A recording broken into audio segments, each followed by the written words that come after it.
Podcast.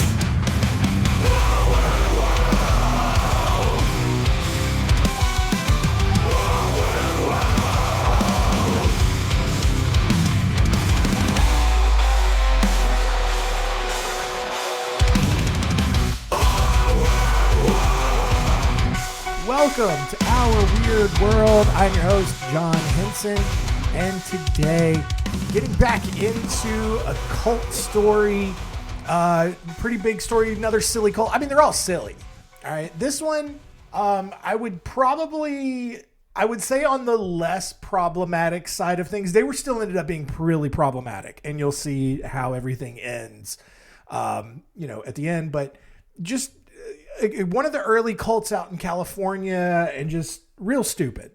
But we are looking at the Fountain of the World today, so let's jump into it.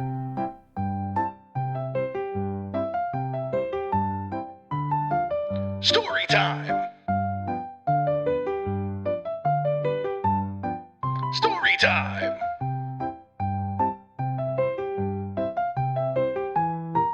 Story time?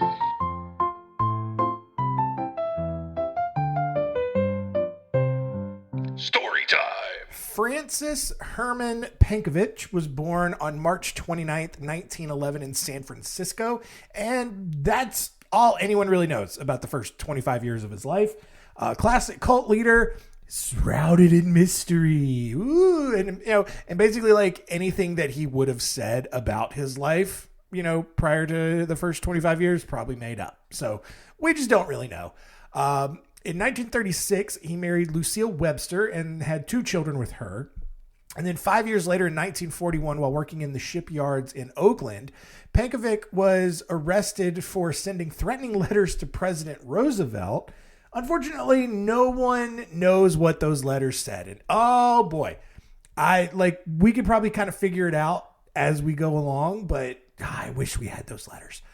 The following year, he was sentenced to 9 months in prison for writing bad checks and then was also sent to the state mental hospital in Stockton for observation. Why? Because he's obviously already crazy.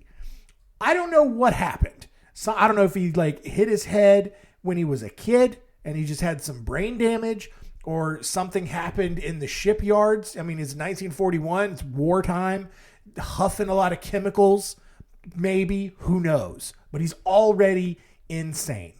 And after additional charges of panhandling and theft, Lucille filed for divorce and left him. After spending a year in the army in 1944, because they're desperate, it's wartime. Like I said, they need everybody. And so even though he was clearly crazy, had a criminal record, had been sent to a mental hospital, Army's like, yeah, we'll take him. It's standard for us. He was discharged. He stayed in the Army in order to make his child support payments. But then after he was discharged in 1944, he moved to Salt Lake City, where he then met another woman named Ruth, and they would have 6 kids together, because this is what you did. In 1946, Pankovic began holding lectures in Provo on things like mental telepathy, because, of course he would be, have telepathy. He's crazy. His brain's probably telling him all sorts of things. He also gave lectures on wealth building. When you can barely make your child support payments, but you're going to lecture other people on wealth building? I don't know. And the secrets of India. Okay, this is new. We're now holding the secrets of India. Is India really full of secrets? Like it's dirty rivers and people just jamming themselves into fast moving trains. I don't think there's really a whole lot of secrets beyond that. But he claimed that he was one of the great masters of the Meta Verde Valley, which was this utopia that existed in the Himalayas 26,000 years ago before the fall of Atlantis. And I didn't realize that Atlantis was in the Himalayas. I don't know if that he was implying that or not, but also, what does Atlantis have to do with anything in this story? I don't know. Maybe we'll figure it out. I can't remember. After changing his name to Krishna Venta, Pankovic began traveling all over the states, giving his lectures, which were generally not well received for a variety of very obvious reasons. But despite that, he did develop a small group of followers who totally believed his lies about spaceships that landed in Tibet and gave all the secrets or whatever. I don't know. In 1948, he officially founded his cult as the WKFL Fountain, which WKFL stands for Wisdom, Knowledge, Faith, Love. He also preached out of his own version of the Bible, which he pronounced Beeble. Not Bible, but the Beeble. And he wrote his own version of it, like his own translation of it, and started calling it the Beeble. And within a few weeks, the Fountain somehow had as many as 100 members, all of whom resided at a massive home in Ventura County, California. I don't know how they afforded it. Probably because they all gave away their money and sold off all their possessions to give to this dude. As new members joined, of course, they transferred all of their assets to the cult, like I just said, which then used the funds to keep everything maintained. A year later, in 1949, Pankovic and 60 of his closest followers moved to a new compound in Box Canyon, roughly 30 miles north of Los Angeles. This spot was notorious for very narrow roadways that often, left motorists stranded, super winding roads. People just, can't control their cars. They, run off the road. They get stuck. And every time this happened, members of the cult who would be barefoot and wearing robes of various colors would then emerge seemingly out of nowhere with their four-wheel drive tow truck and help these motorists get out of their predicament. A few months later, Pankovic made his first international appearance in England, claiming that it was his first visit to the country in 1900 years. Why? Because he's a cult leader. He's a divine being. He's been alive for thousands of years at this point, you guys. He has this, that's part of the secrets of India or something. I don't know. He wore a yellow robe while his wife, Ruth, wore a coral pink nun's uniform, bold. British papers claim that Pankovic had already amassed 1 million followers, but that was not true. Instead, Pankovic was using the trip as a way to escape the ongoing legal battle he was having with his first wife. By now, after all kinds of appeals and motions and orders, California courts had sided with Lucille and were charging him with contempt of court because guess what, you guys? Those lectures on wealth building, I think they were full of crap because he was not building wealth because he still wasn't making his child support payments. Following the visit to London, he then traveled to Sweden where he was openly mocked, as he should be, before moving on to Italy where several people threatened to beat him up if he stuck around, as they should. He soon arrived back in the States and began lying about how successful the trip had been. And then as he stood on the steps of the airplane after arriving back in California, he announced to the world that he was Jesus Christ. Now, by announcing to the world, I don't think anybody was there to greet him, maybe except the cops who were there to arrest him for the contempt of court charges. But that's it. It's not like there was a throng of people there. Maybe he had a few followers, but he just comes off the lane. Hi, guys, I'm Jesus Christ. Let's go read my Bible. I don't know. He went on to tell reporters that 10,000 people had come to see him in Rome. They didn't. That he had been too busy to meet with the Pope, vice versa. And that he had already met Pope Leona back in 600 AD. Now, here's the thing. There was never a Pope Leona. You can easily verify that information. You don't even need the internet for that. There's encyclopedias and stuff that will give you an entire list of popes from history. Never, not once, has there been a Pope Leona. Even more, the Pope in 600 AD, when Pankovic said that he was there, was actually Pope Gregory I. Does this matter? Like, even if someone had fact-checked him to his face, do you think he would have backed down? No, of course not. What you gonna trust history and facts? No, I'm Jesus Christ. Here's my Bible. Pankovic, he either didn't care about any of this or was completely unaware that journalists could also see what the European media had already reported on how his trips had gone, but whatever. The thing is, and this is also the media's fault, rather than blatantly call him out on it, they tried to like be sneaky about it and catch him in his web of lies. So they were like, all right, Mr. Jesus, how did you obtain a passport if you're tens of thousands of years old? And Pankovic then told them that he had just assumed the identity of a boy named Frank Pankovic who had disappeared in San Francisco when he was 3 years old. What happened to this kid when he was 3? He got molested for sure. He was then promptly arrested for failing to make his child support payments, and he was sent to jail. Kind of a side story here. On January 12th, 1949, Standard Airlines Flight 897R crashed in Box Canyon while making its descent to the Burbank Airport. Although the Los Angeles Times reported that the plane had crashed following a fist fight that had broken out in the main cabin, survivors of the crash said that the pilot had just been flying too low in the dense fog and clipped the side of a mountain with the plane's wing. Either way, whatever happened, 33 of the 48 passengers on the plane died in the crash.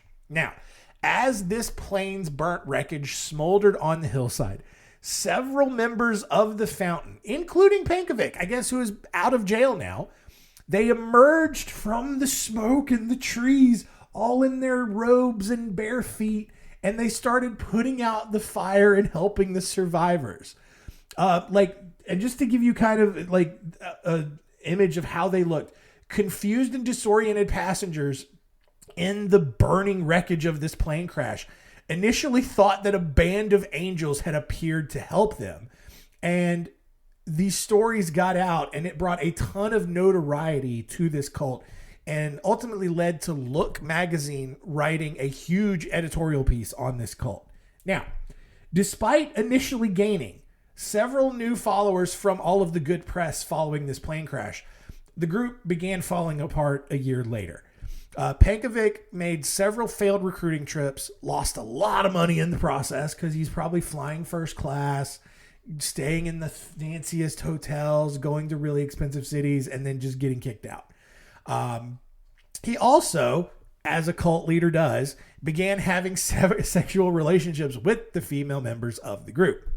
Although over the next year, the cult lost roughly half of its members, it still continued to exist while Pankovic and Ruth went out on recruiting trips around the world, again, most of which were not successful. In January of 1952, after formally incorporating the group and being forced to pay back the child support to his first wife, Pankovic and several members of the group went to Seattle to take classes on firefighting, which is weird because they seem like they're pretty good at firefighting already. But again, this is Los Angeles. A lot of wildfires in the area. They probably just wanted to be very prepared because their compound was more than likely going to burn down at some point. In between classes, over the course of their 3 weeks in Seattle, Pankovic held several lectures and made more controversial claims than he had already done, such as that Christ and Jesus were two different people, that's not something that any mainstream Christian religion... Like, Jesus Christ is the one dude, along with, God the Father, God the Holy Spirit, and 3 in 1 and something another, I don't know, all that kind of stuff.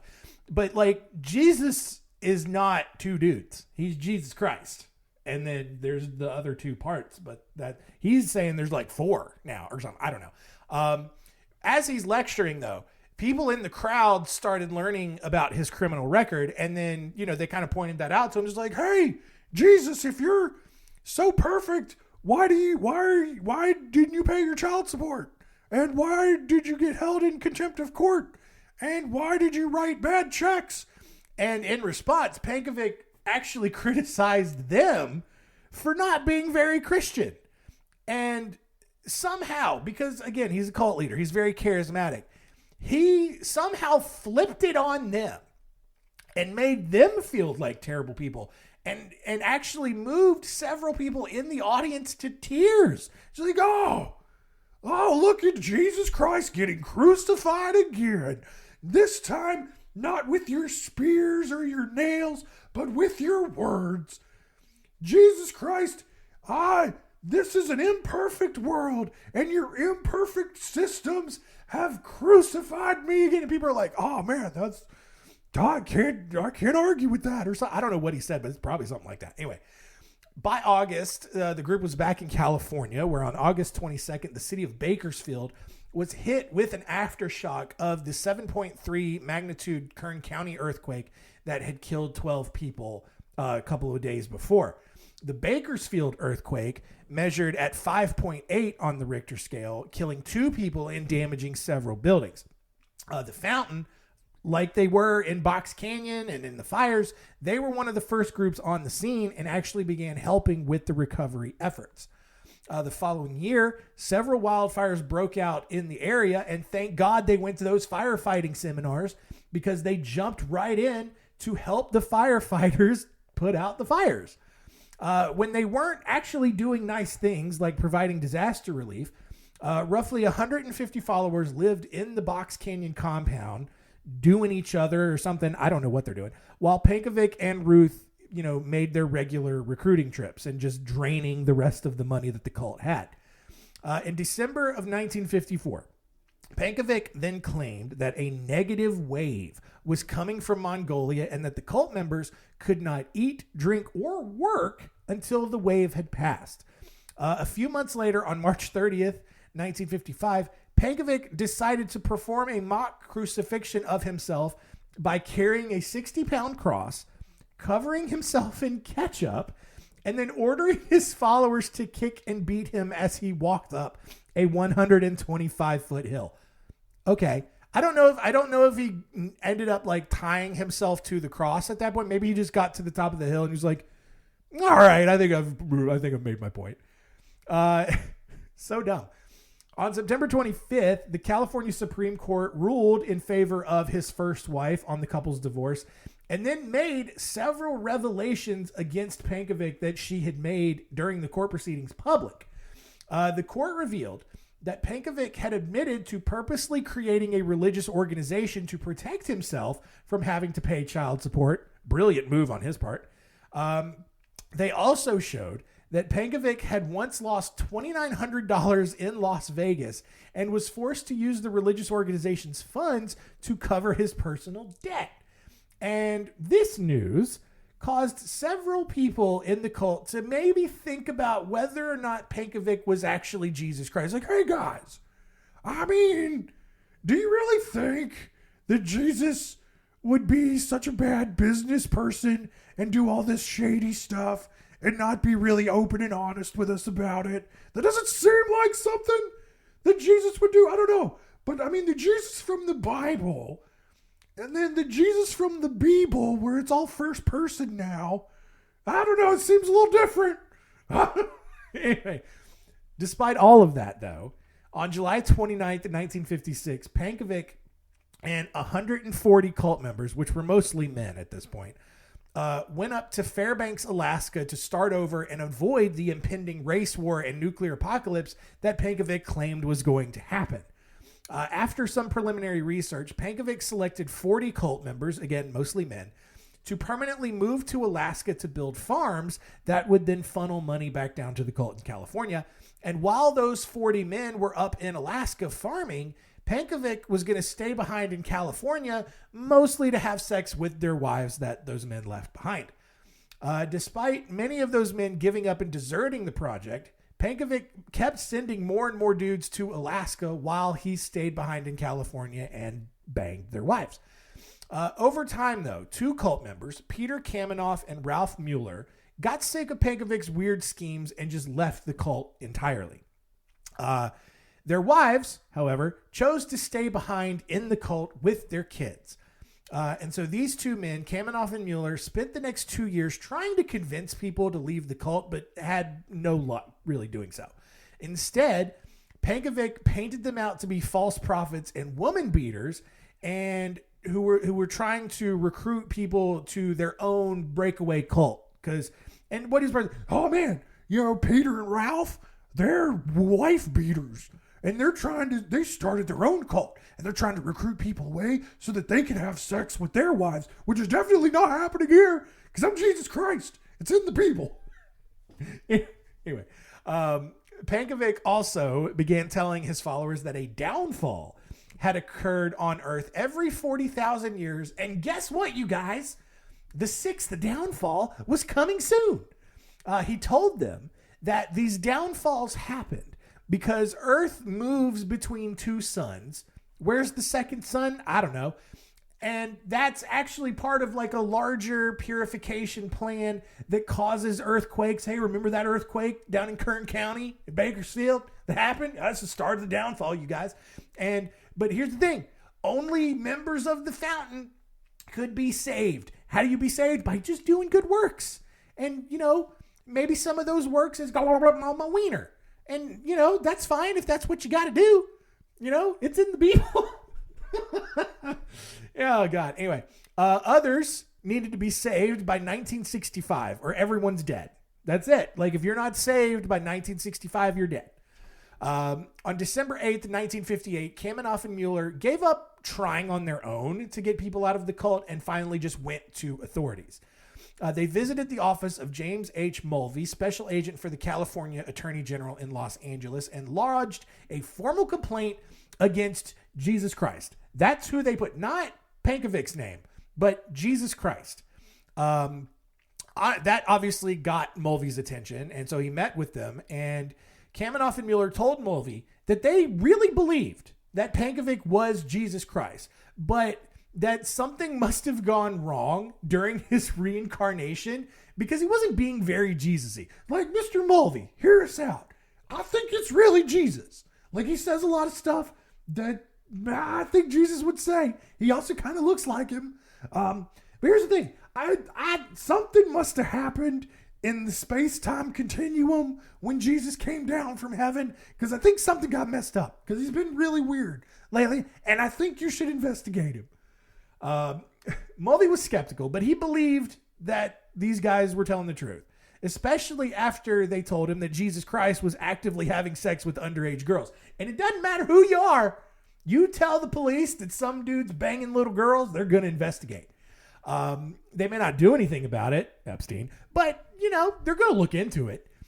They also said that Pankovic had told them that he needed to sleep with all of these women because he was naturally cold-blooded and needed someone with him to keep him warm. Never mind that you're mostly generally, most of the time, completely naked when you're doing it.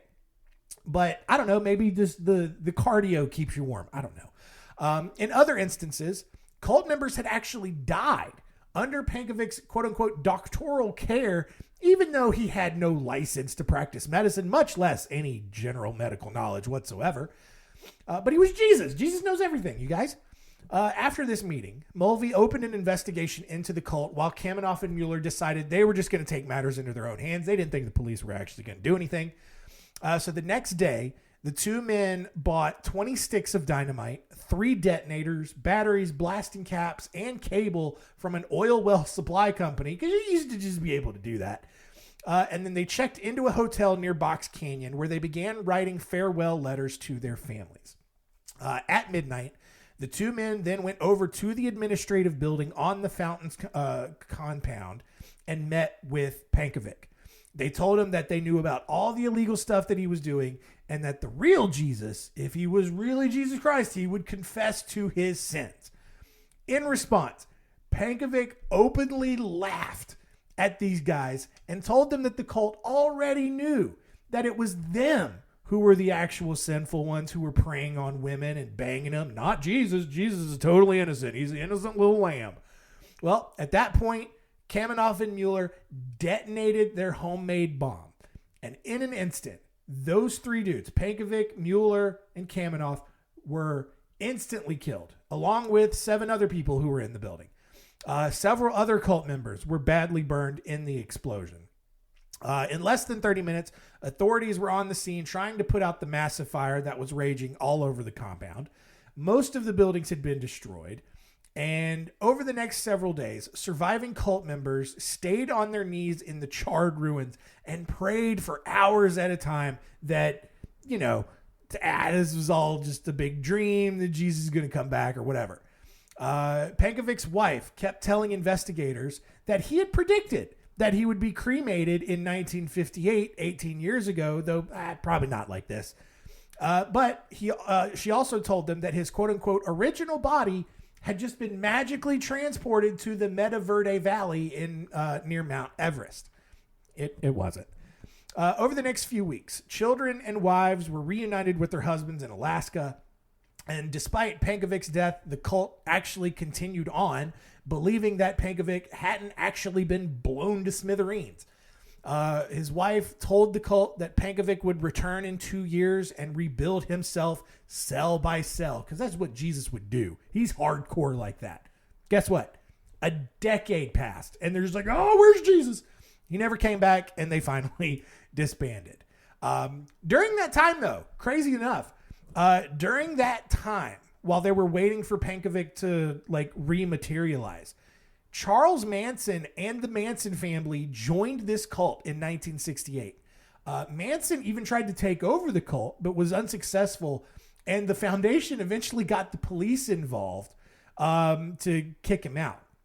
The group was also joined by Sun Myung Moon, who later developed the Moonies cult, which we will cover later on down the road.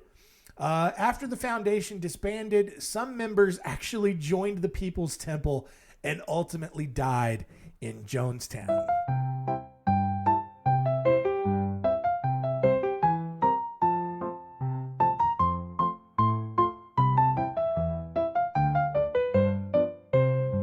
All done.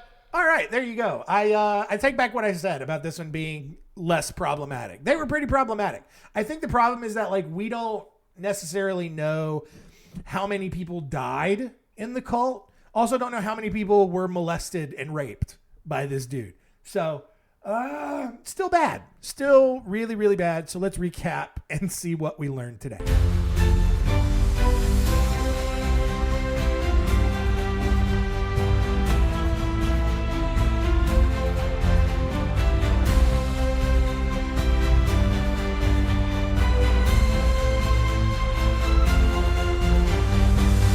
What did we learn? Number 1, Francis Herman Pankovic. We don't know where he came from other than San Francisco, but he was crazy. He was absolutely crazy. Believed that he was Jesus Christ / some dude from India with all the secret. I don't know. It is very convoluted, but he was a pathological liar. Number 2, though, the cult, the members, for what it's worth, actually were doing some good things. They did a lot of disaster relief. They helped save a bunch of people from a plane crash. They helped put out wildfires. Sure. And then number 3, after Pankovic was blown to bits, Charles Manson tried to join the cult. Sun Myung Moon, who then went on to develop the Moonies cult, joined for a little bit. This was just a super culty group. And even after the cult disbanded, some of these were like, yeah, I like the cult lifestyle. And then they joined the People's Temple. And if there's not a better example of, natural selection happening, those people absolutely were on borrowed time. You join a cult for years, that cult disbands after the leader gets blown to pieces. And then you go and join another cult and then die by, voluntary suicide or whatever in Jonestown in another country. You were a real dum-dum. So they absolutely deserve it.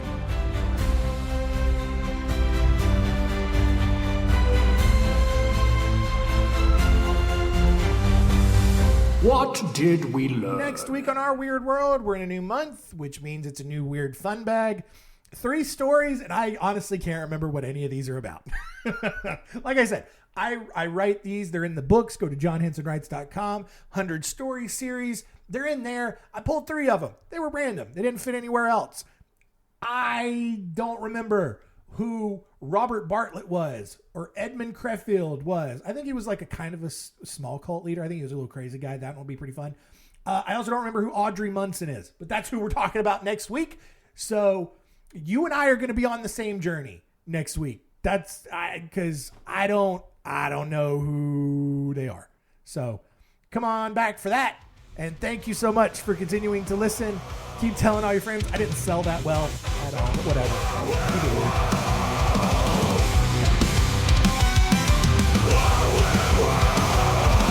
This is a podcast